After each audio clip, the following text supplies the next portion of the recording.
præsentation af et forsøg med titring. Formålet med forsøget er at bestemme, om de opløsninger af 0,1 molær saltsyre og 0,1 molær natriumhydroxid virkelig er 0,1 molær, og det gøres ved hjælp af titring. Forsøget består af 3 dele. Først skal koncentrationen af saltsyre bestemmes, og det gøres ved at titrere med tris. Tris det findes i pulverform, og det er en base, og det kan afvejes meget præcist, og bagefter kan man opløse det i en meget nøjagtig mængde vand, og på den måde kan koncentrationen af tris kendes meget præcist.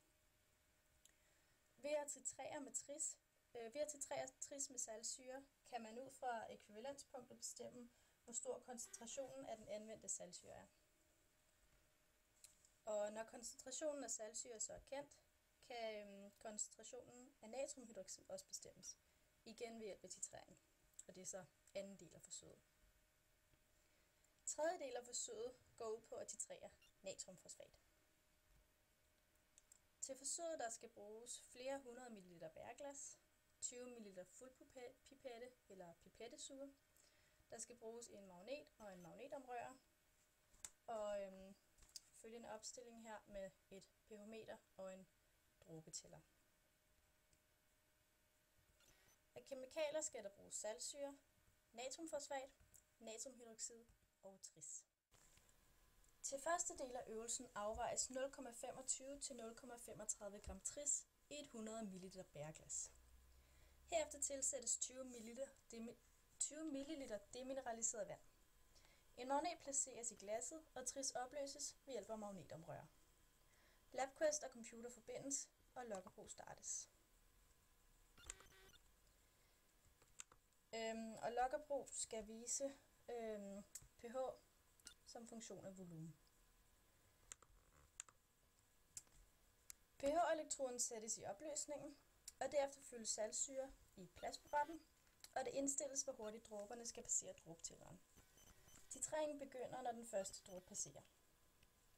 Og titreringen skal så fortsætte indtil 2-3 ml efter ækvivalenspunktet. Her ses grafen over, hvor mange milliliter saltsyre, der bruges til titreringen. Grafen den aftager roligt, men her omkring en pH-værdi på 7, der er ækvivalenspunktet, og det kan ses ved, at pH-værdien pludselig falder meget, meget drastisk. Det er det, der sker her.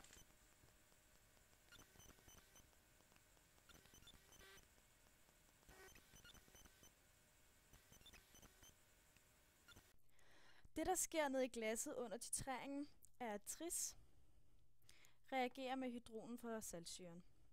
Klorid er bare tilskuderion og behøver derfor ikke at være med i reaktionsligningen. Ved ækvivalenspunkt er der lige mange trismolekyler, som der er hydroner, og pH-værdien vil være 7. I loggerbrug kan vi se her ved en pH-værdi omkring 7, at der er tilført 3,25 ml saltsyre ved ækvivalenspunktet.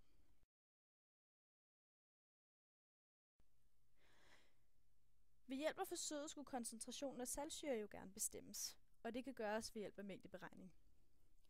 Vi ved, at sammenhængen mellem masse, stofmængde og molarmasse er givet ved massen gange stofmængden gange molarmassen. Vi kender molarmassen for tris, den kan bare udregnes ud fra det periodiske system. Og molarmassen for tris er altså 121,1349 gram per mol. Til det her forsøg blev der afvejet 0,25 gram tris, og stofmængden for tris kan derfor udregnes. Det ses hernede, at den er 0,00206 mol. Reaktionen sker i forholdet 1:1, og vi ved derfor, at der også er 0,00206 mol saltsyre. Ved at bruge formlen for stofmængdekoncentrationen, kan koncentrationen af den anvendte saltsyre bestemmes. Og den er så 0,6338 molær. Altså en del højere end 0,1 molær, som den skulle have været. Til anden del af øvelsen udtages 20 ml natriumhydroxid med en fuld pipette. Det skal så overføres til et bærglas, og her placeres en magnet, og glasset placeres på en magnetomrør. pH-elektroden nedsænkes i opløsningen, og ellers forløber forsøget fuldstændig som i del 1. Det kan ses her, at det går lidt langsomt i starten, Men når pH-værdien er omkring 12, så skulle grafen gerne begynde at aftage kraftigere, og som det ses her, så går det rigtig hurtigt efter det.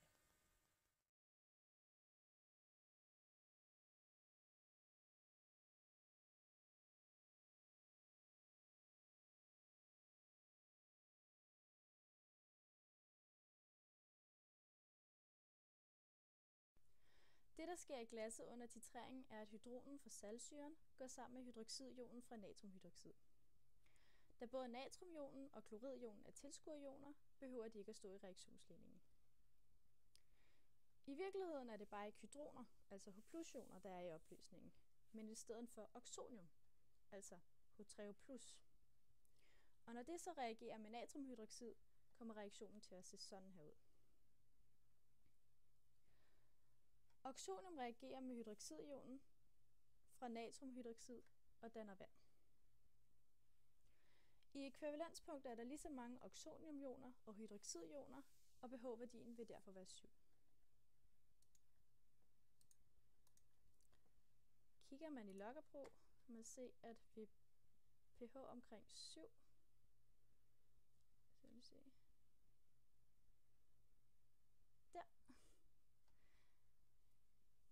kan det aflæses, at der er brugt 17,25 ml saltsyre ved ekvivalenspunktet.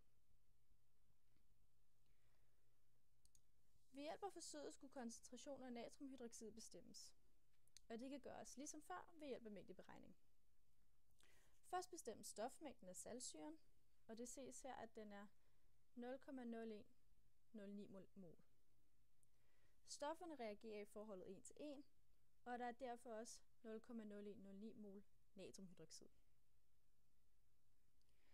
Til sidst skal stofmængdekoncentrationen af de 20 ml natriumhydroxid også udregnes. Og det ses her, at stofmængden, eller at den anvendte natriumhydroxid har en koncentration på 0,545.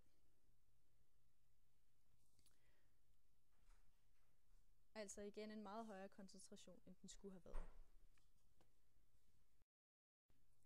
Til tredje del af øvelsen skal der afvejes 0,5 gram natriumfosfat i et 100 ml bærglas.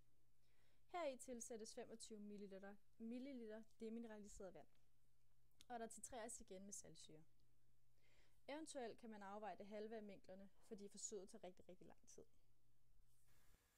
Det kan ses her, at opløsningen i begyndelsen har en pH-værdi på lidt over 12, og det er fordi fosfat er basisk.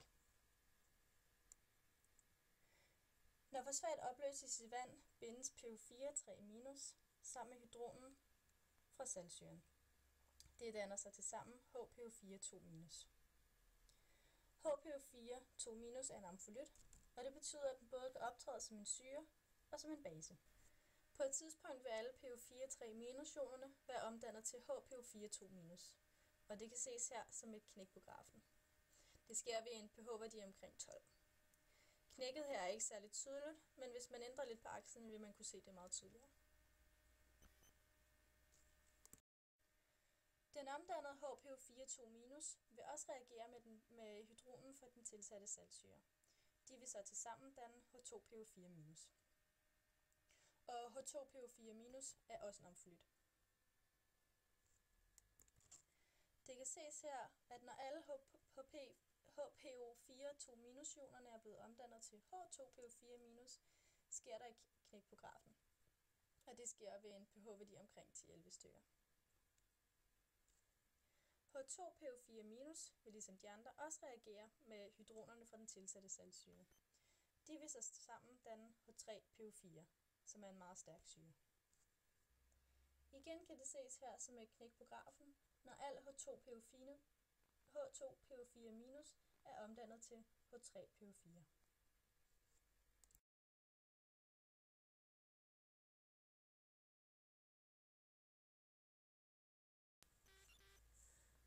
Resultaterne i det her forsøg viser, at saltsyren har en koncentration på 0,6338 molær, og at natriumhydroxid har en koncentration på 0,545 molær.